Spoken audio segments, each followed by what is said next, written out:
guys? I got a couple of MSI laptops here. As you can see, I got these on Craigslist. Both of them are, reasonably expensive. Somewhere between retailing like $800,000-$900,000 laptops.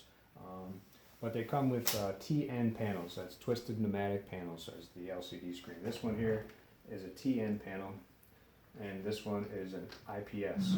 I just replaced this screen a few minutes ago, and I'm about to do this one, so I want to show you guys how I did it.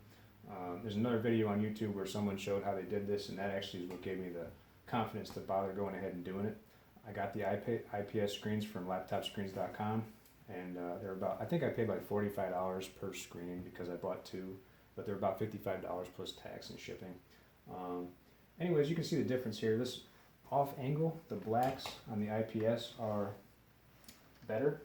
Not to say that IPS has better blacks than TN, but in practice it does, because at any angle with a TN panel, you come off angle, you lose your contrast. Whereas the IPS can kind of hang in there, and even at extreme angles, it starts to lose it and then kind of comes back. So even at extreme angles, it still hangs in there. And this is just, it's a kind of thing that once you go to a panel like this, you're going to be annoyed by this probably. But if you've always used a laptop with a TN panel, you might not notice the difference. I just find it highly annoying. My cell phone has an OLED, I have an OLED TV, I've got PVA TVs. They all have good blacks and good viewing angles, and TN is just it's a cheap technology that works, and most laptops use them, but there are laptops now that are coming with IPS as an option. A lot of these MSIs come with that as an option for the upgrades. A lot of the 2-in-1 type of sort of flip notebook style has IPS because they're going to be viewed off angle. Although they often have glossy screens, which it's kind of, I don't know, I personally don't like the glossy screen. I like a matte finish with an IPS or PVA or an OLED. So we're getting rid of the TN panels.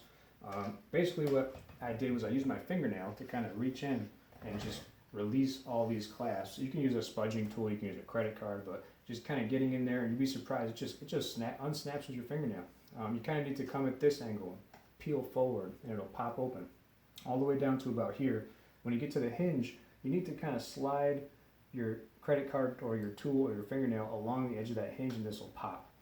Once you've got that done, I'm going to shut this down so I can take this apart. I'm going to take this apart right now and show you guys how I did it. To get to the bottom clasps, I go across the front here and the bottom. I close it about halfway, flip it over, and I come in with my credit card tool and release the clasps that way. I come in from here and release them on the bottom row. It was actually relatively easy. The hard part is dealing with the glue.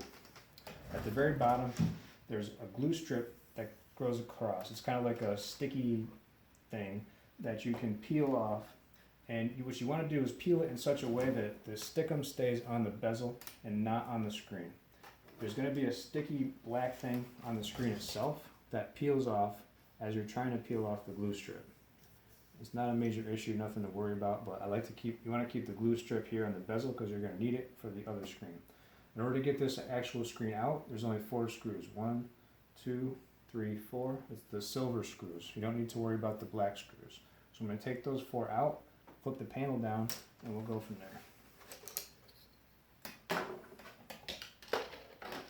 Laptopscreens.com actually sells a little toolkit if you don't have these kind of tools.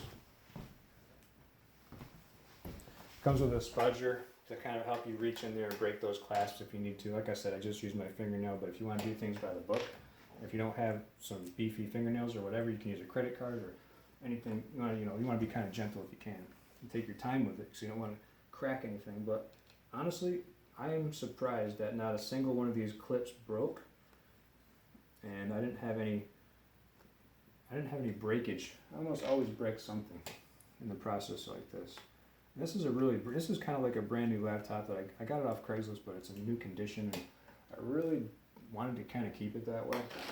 So I was glad that I didn't break anything this time.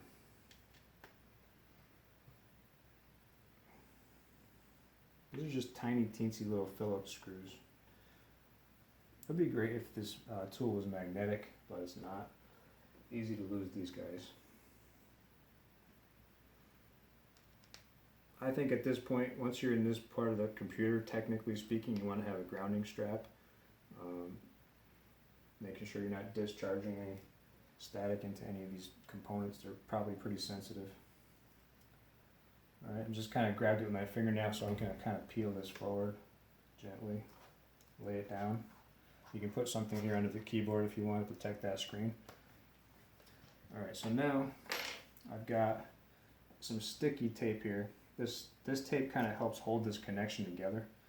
Some people, like on the other video on YouTube, the guy actually cut this tape. I'm just going to peel it off, which is some really strong tape. So I'm going to take a minute here and carefully peel it off. He just kind of sliced it like right along here to release this clasp, and that works. But I think at the end of the video he said he wished he had peeled it and not sliced it.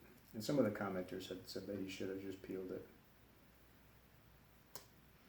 Alright, I got it peeled back. There's the connection, it's 30 pins in this case. Laptopscreens.com will help you find which one's right for your computer. Again, I chose IPS with a matte finish. I don't think they actually had a TN panel as an option on there. All of the ones I saw were IPS. Alright, there we go. The screen is free. I'm just going to bring in my IPS. And it was a little bit tricky to get the connector to plug in all the way, but hopefully this one goes smoother.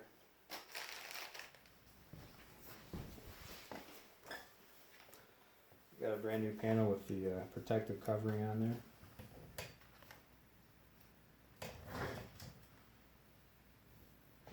Actually, I'll put this to protect the screen a little more.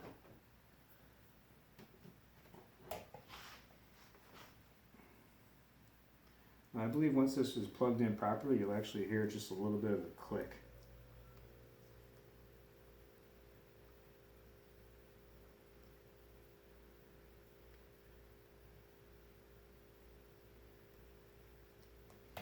I'm going to be really careful with this because I had a hard time getting it lined up last time. I turned it on a couple of times and had no picture. I had to go back and make sure I had it secured. This is not a connector that was really designed to be connected and unconnected a whole lot. There's nothing for you to push on in the back of it really. But not a huge deal.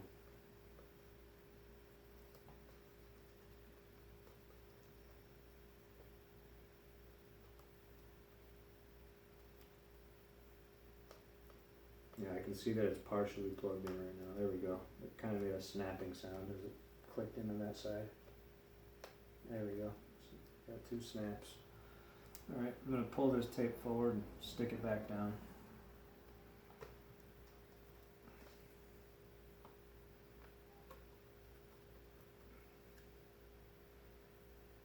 And before I button it back up, I want to test it, make sure I got a good connection on that cable.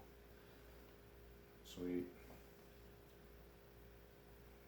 Huge improvement. It's not perfect, I mean, it doesn't have perfect viewing angles.